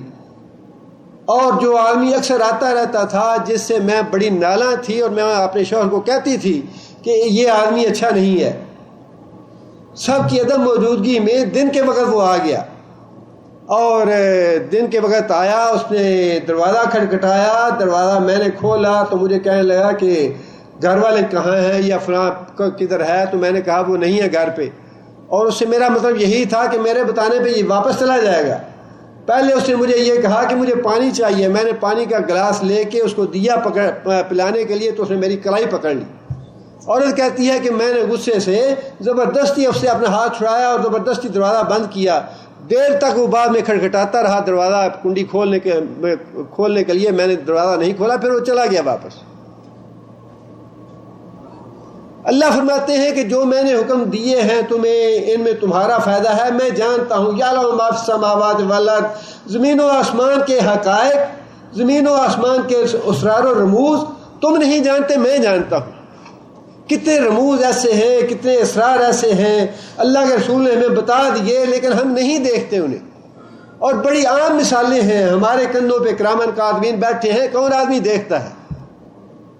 ہماری باتیں وہ لکھ رہے ہیں، کہاں ہے وہ قلم اور پنسل، کہاں ہے وہ کاغذ جس پہ لکھتے ہیں؟ فرمایا کہ جب نماز کا وقت ہوتا ہے تو فرشتہ ندا کرتا ہے کہ تم نے اپنے گناہوں سے جہنم کی آگ بھڑکائی ہے، اٹھو اور اٹھ کے اپنی جہنم کی آگ کو ٹھنڈا کرو نماز پڑھ کے۔ کون آدمی ہے جو سنتا ہے؟ یہ اسرار و رموز جو ہیں یہ اللہ اور اللہ کا رسول جانتے ہیں۔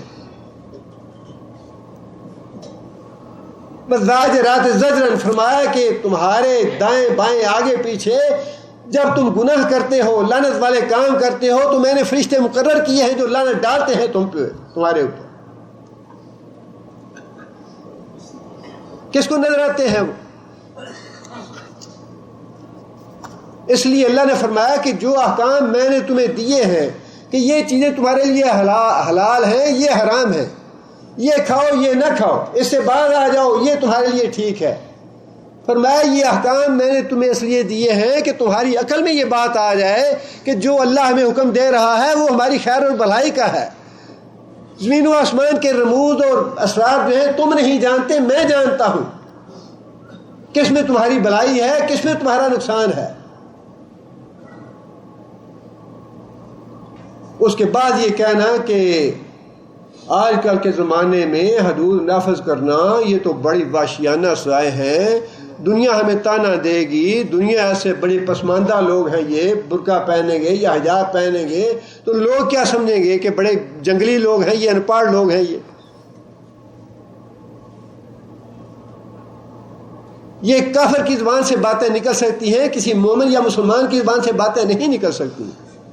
اللہ نے بڑی باتیں جو ہیں نا پتہ کی بتائی ہیں، لیکن طریقے سے بتائی ہیں۔ میں نے تمہیں یہ بیت اللہ کی بات جو ہے اس لیے بتائی ہے کہ تمہیں اس کا پتہ نہیں تھا کہ بیت اللہ کے قیام کے ساتھ ہی ہماری زندگی کی بقا ہے۔ جب تک بیت اللہ ہے اس دنیا میں تب تک ہم زندہ ہیں اس دنیا میں. جب بیت اللہ چلا جائے گا، بیت اللہ کی بے ادبی کی جائے گی، بیت اللہ کی بے حرمتی کی جائے گی، جب تمہیں بھی میں ختم کر دوں گا. یہ میں تمہیں بتا رہا ہوں اس لیے کہ تمہیں اس بات کا پتہ نہیں تھا. اسی طرح جو باقی میرے احکام ہیں، جو باقی میرے فرمان ہیں، ان کے بارے میں بھی یہ سمجھ لو کہ ان کی مصلحت اور حکمت تم نہیں سمجھتے، میں سمجھتا ہوں. مجھے پتا ہے کہ میں نے تمہیں یہ حکم کیوں دیا ہے، اس میں تمہاری کیا بھلائی ہے، اس میں تمہارا کیا فائدہ ہے، تمہیں اس کا پتہ نہیں ہے. انسان اپنی عقل سے تو یہی سوچتا ہے کہ میں نے 10,000 ریال دے کے 10,500 واپس لیے اور سود کھایا تو 500 تو بڑھ گیا. انسان تو یہی سوچتا ہے. لیکن اللہ یہ فرماتا ہے کہ ٹھیک ہے تم نے یہ 500 لے تو لیا ہے، اب یہ دیکھو کہ میں تمہارا نکالتا کیسی ہوں 500. یہ صرف 500 نہیں نکلے گا، یہ 10,000 بھی برباد ہوگا. پھر انسان کہتا ہے جی ٹینشن ہو گئی، بہت کینسر ہو گیا ہے جی، دل کی بیماری لگ گئی ہے جی، بیٹا نافرمان ہو گیا ہے جی، فلاں نے مقدمہ کر دیا ہے، ایکسیڈنٹ ہو گیا ہے. اللہ نے جو باتیں ارشاد فرمائی ہیں ہم جھٹلاتے ہیں ان کو اور ان کی سزا پاتے ہیں. ہم اللہ کو جھٹلاتے ہیں، اللہ کی بات نہیں مانتے اور اس کی سزا ملتی ہے ہمیں اسی دنیا میں. اللہ فرماتے ہیں کہ میں سود کو گھٹاتا ہوں اور زکوٰۃ کو بڑھاتا ہوں، اور ہماری عقل میں یہ بات نہیں آتی کہ 10,000 میں سے اتنا تو ہم نے نکال دیا، یہ تو کم ہو گیا، یہ زکوٰۃ دے دی تو کم ہو گیا. اللہ کہتے ہیں یہ کم نہیں ہوا، اس میں تو میں اور بھی برکت ڈال دوں گا. جتنا گزارا تم نے 50,000 میں کرنا تھا، یہ زکوٰۃ ادا کر کے جو 10,000 تمہارا ہے میں 50,000 میں تمہارا کام کر دوں گا اس میں. اور جو سود لے کے تم نے 50,000 بنائے ہیں، اس 50,000 کے بجائے 50 لاکھ میں تمہارا خرچ کرا دوں گا.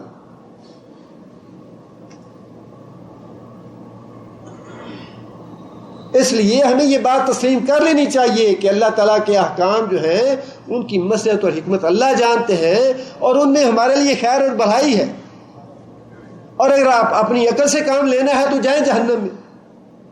اپنی عقل سے اگر مذہب کو دیکھنا ہے یا دین پہ چلنا ہے اپنی مرضی سے، اپنی عقل سے، تو پھر اللہ فرماتے ہیں کہ ازاغ اللہ فلما، جب ان کے دل ٹیڑھے ہو گئے اللہ نے بھی ان کو ٹیڑھا کر دیا. جب انہوں نے ٹیڑھ کا راستہ اختیار کیا اللہ نے بھی ان کو ٹیڑھا کر دیا.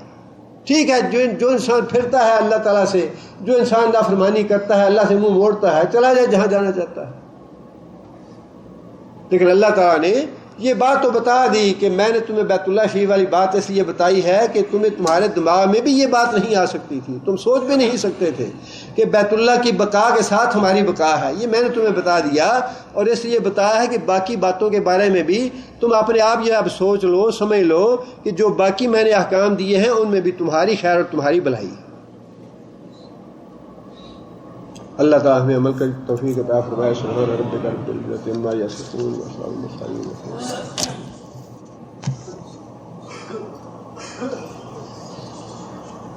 یہ ایک بھائی نے سوال کیا ہے کہ حضرت عمر رضی اللہ تعالیٰ عنہ کے بیٹے تو موجود ہیں، ان کو ابو حفصہ کے نام سے کیوں پکارتے تھے؟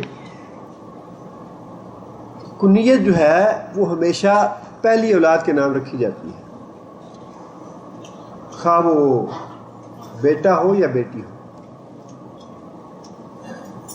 حضرت نعمان بن ثابت جو ہے ان کی کنیت بھی اپنی بیٹی کے نام پہ ہے، ابو حنیفہ رحمۃ اللہ علیہ. جو بھی پہلے ہو، خواہ بیٹا ہو یا بیٹی ہو، اسی کے نام پہ کنیت رکھی جاتی ہے.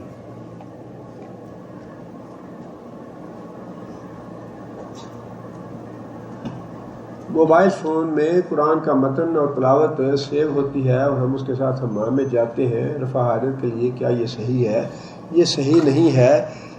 میں نے گزارش کی نا کہ اگر انسان ان چیزوں کا ادب اور احترام نہ کر سکے تو پھر اچھا یہ ہے کہ انسان اس میں محفوظ نہ کرے، اور اگر کرنا ہے تو پھر اس کا اسی طرح ادب اور احترام کرنا چاہیے جس طرح اس کے ادب اور احترام کرنے کا حق ہے، وہ حق ادا کرنا چاہیے.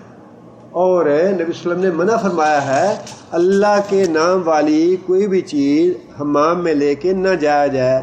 اور قرآن مجید میں بار بار اللہ نے فرمایا سبح اسم ربک الاعلیٰ، سبح اسم ربک الاعلیٰ، اللہ کے نام کو پاک رکھو، پاک جگہ پہ اللہ کا نام لو. حتیٰ کہ علماء نے یہاں تک فرمایا ہے کہ اگر آپ کو یہ پتہ ہو جس آدمی کو میں نصیحت کر رہا ہوں قرآن کی آیت کے حوالے سے یا حدیث کے حوالے سے، اللہ کے نام کے حوالے سے، اس کے سامنے میں قرآن کی آیت پڑھوں گا یا اللہ کا نام لوں گا، اس کو ناگوار محسوس ہوگا تو اس کے سامنے آیت نہ پڑھو، اس کے سامنے اللہ کا نام نہ لو. اس لیے اللہ کی یہ بے ادبی ہے اور اللہ کی گستاخی ہے کہ اللہ کا نام لیا جائے اور کسی کے چہرے پہ بل پڑ جائے. اللہ کا ادب اور احترام کرنا چاہیے، قرآن مجید کا ادب اور احترام کرنا چاہیے، رسول اللہ صلی اللہ علیہ وسلم کا ادب اور احترام کرنا چاہیے، صحابہ کرام کا ادب اور احترام کرنا چاہیے، بیت اللہ شریف کا ادب اور احترام کرنا چاہیے. اور یہ سارا قرآن مجید کی آیتوں سے ثابت ہے، ہمارے ایمان کا حصہ ہے. یہ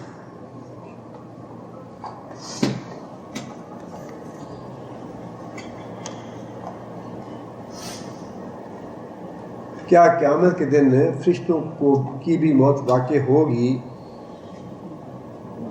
کل من علیہا فان ویبقی وجہ ربک ذو الجلال والاکرام.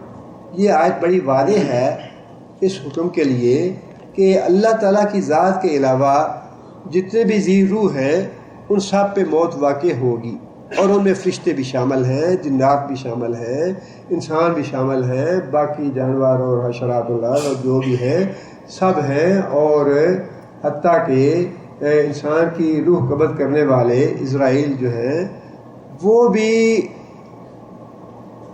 ان پہ بھی موت واقع ہونی ہے.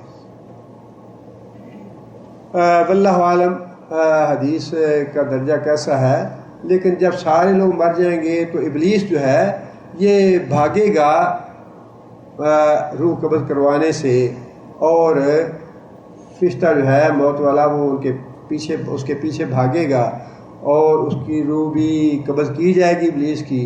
اور اس کے بعد پھر اللہ تعالیٰ حکم دیں گے موت کے فرشتے کو کہ اب میرے حکم سے تم اپنی روح بھی میرے حوالے کر دو. اور اس کے بعد کوئی ذی روح جو ہے وہ دنیا پہ نہیں ہوگی سوائے اللہ تعالیٰ کی ذات. اور پھر اس میں قرآن مجید کی آیت بھی ہے اور حدیث بھی ہے. اللہ تعالیٰ نے فرمایا کہ قیامت کے دن اللہ تعالیٰ پوچھیں گے لمن الملک اليوم، کہ آج کے روز بادشاہی کس کی ہے. اور نبی صلی اللہ علیہ وسلم نے فرمایا کہ 40 سال کا عرصہ گزر جائے گا اور ظاہر ہے کہ سارے مر چکے ہوں گے، کوئی بھی زندہ نہیں ہوگا. آج ہم جنہیں کہتے ہیں نہیں جی نہیں پردہ فرما گیا، پردہ فرما گیا، نہیں جی تو گستاخی ہے ان کو موت کی بات کہنی یا وہ فوت ہو گیا ایسا کہنا گستاخی کی بات ہے. اللہ نے فرمایا کہ نبی صلی اللہ علیہ وسلم نے فرمایا کہ 40 سال تک کوئی جواب نہیں دے گا اس بات کا لمن الملک اليوم کہ آج بادشاہی کس کی ہے. اس کے جواب میں 40 سال بعد اللہ تعالیٰ خود یہ بات ارشاد فرمائیں گے للہ الواحد القہار، کہ آج سوائے ایک اللہ کے جو قہار ہے، جو اپنا قانون اور اپنا حکم نافذ کر سکتا ہے، اس کے علاوہ کوئی دوسرا بادشاہ نہیں، اس کے علاوہ کسی کی حکومت نہیں. اس لیے فرشتوں پہ بھی موت واقع ہوگی. کیا شیعوں سے دوستی اور روابط رکھ سکتے ہیں؟ شیعوں کے عقائد جو لکھے ہیں خمینی کی کتابوں میں، جس آدمی کے وہ عقائد ہیں وہ دائرہ اسلام سے خارج ہے. خمینی نے جو عقائد اپنی کتابوں میں لکھے ہیں، جو آدمی اس سے اتفاق کرتا ہے یا انہیں صحیح سمجھتا ہے وہ دائرہ اسلام سے خارج ہے. حضرت عمر اور حضرت ابوبکر صدیق اور حضرت عمر فاروق رضی اللہ تعالیٰ عنہ کے بارے میں، دونوں کے بارے میں اس نے یہ لکھا ہے کہ امام مہدی کا ہم انتظار کر رہے ہیں، اور مہدی منتظر اسے کہتے ہیں، انتظار کیا گیا. امام منتظر جب آئے گا تو وہ ابو بکر اور عمر کی قبروں کو اکھاڑے گا، ابو بکر اور عمر کو نکالے گا اور ان کو درخت پہ لٹکا کے پھانسی دے گا ان کو، اور ان کے نزدیک 3 یا 4 صحابہ کرام کے علاوہ باقی سارے کے سارے صحابہ جو ہیں وہ مرتد ہو گئے تھے۔ اس لیے وہ اگر عقائد ہیں کسی کے تو وہ عقائد جو ہیں واضح طور پہ دائرہ اسلام سے خارج کرنے والے ہیں۔ کیا کوئی شخص اپنی زندگی میں اپنی وراثت لڑکے اور لڑکی میں بانٹ سکتا ہے جبکہ ڈر ہے کہ لڑکی کا حق مارا جائے گا؟ جب ایسا ڈر ہے تو پھر انشاءاللہ اپنی زندگی میں وراثت تقسیم کرنے میں حرج نہیں، بلکہ کر دینی چاہیے اگر ایسا ڈر ہو تو، ورنہ یہی اصل مسئلہ یہی ہے کہ وراثت اس چیز کا نام ہے جب آدمی فوت ہو جائے تو اس کے بعد جو کچھ وہ چھوڑ کے جائے وہ ہے وراثت، اس کے فوت ہونے کے بعد اصولی طور پہ تقسیم ہونی چاہیے، لیکن اگر اس طرح کے فطرے کا کسی کو ڈر ہے تو امید ہے کہ انشاءاللہ اس میں گنجائش ہے۔ ایک مسئلہ پچھلے درس میں ایک بھائی نے کیا تھا، وہ مسئلہ یہ تھا کہ ایک عورت جو ہے وہ عدت ختم ہونے سے پہلے لا علمی میں یا شبہ میں نکاح کر لیتی ہے اور پھر اس سے 2 یا 3 بچے بھی ہو جاتے ہیں ان کے، اس کے بارے میں کیا حکم ہے؟ سوال خاصا یہ پیچیدہ ہے، اس لیے کہ جو بات قرآن حدیث سے ثابت ہے وہ اتنی تو واضح ہے کہ دوران عدت کا نکاح باطل ہے، دوران عدت کا نکاح جو ہے باطل ہے، عدت کے دوران نکاح ہوتا نہیں، عدت پوری ہو جائے تو پھر عورت کو اگلا نکاح کرنا چاہیے۔ اب مسئلہ یہ ہے کہ لا علمی کی وجہ سے یا شبہ کی وجہ سے نکاح بھی ہو گیا، اس کے بعد بچے بھی ہو گئے، اب اس کا حل کیا ہے؟ اس کے بارے میں جو میری ناقص تحقیق ہے وہ یہ ہے کہ دونوں میاں بیوی کو فوراً الگ ہو جانا چاہیے، اس لیے کہ وہ دونوں غیر محرم ہیں ایک دوسرے کے لیے۔ اس کے بعد جتنی عدت باقی تھی اس خاتون کی وہ عدت پوری کرے، اگر 15 دن باقی تھے اور نکاح ہو گیا، یا 20 دن باقی تھے یا 10 دن باقی تھے، جتنی عدت باقی تھی وہ عدت کے دن پورے کرے، اس کے بعد اس شوہر سے نکاح کرے۔ اب یہ صورت ہے، اور جو اس کی اولاد ہے وہ انشاءاللہ اس کی جائز اولاد تصور کی جائے گی، لیکن یہ چونکہ مسئلہ جو عدت کے بعد والا مسئلہ ہے، بچے ہو جانے والا اور ان کی شرعی حقوق والا مسئلہ تھوڑا سا نازک ہے، اس لیے جس بھائی نے یہ سوال کیا تھا انہیں میں یہ مشورہ دوں گا کہ اس جواب کے باوجود انہیں چاہیے کہ وہ دارالفتاء کی طرف رجوع فرمائیں، وہاں پہ علماء کی کمیٹی ہے جو مل بیٹھ کے غور کرتی ہے مسئلے پہ اور اس کے بعد باقاعدہ فتویٰ لکھ کے دیتے ہیں، وہ زیادہ قابل اطمینان اور قابل تسلی ہوگا انشاءاللہ۔ جو کچھ میری ناقص علم میں تھا وہ میں نے آپ کو بتا دیا۔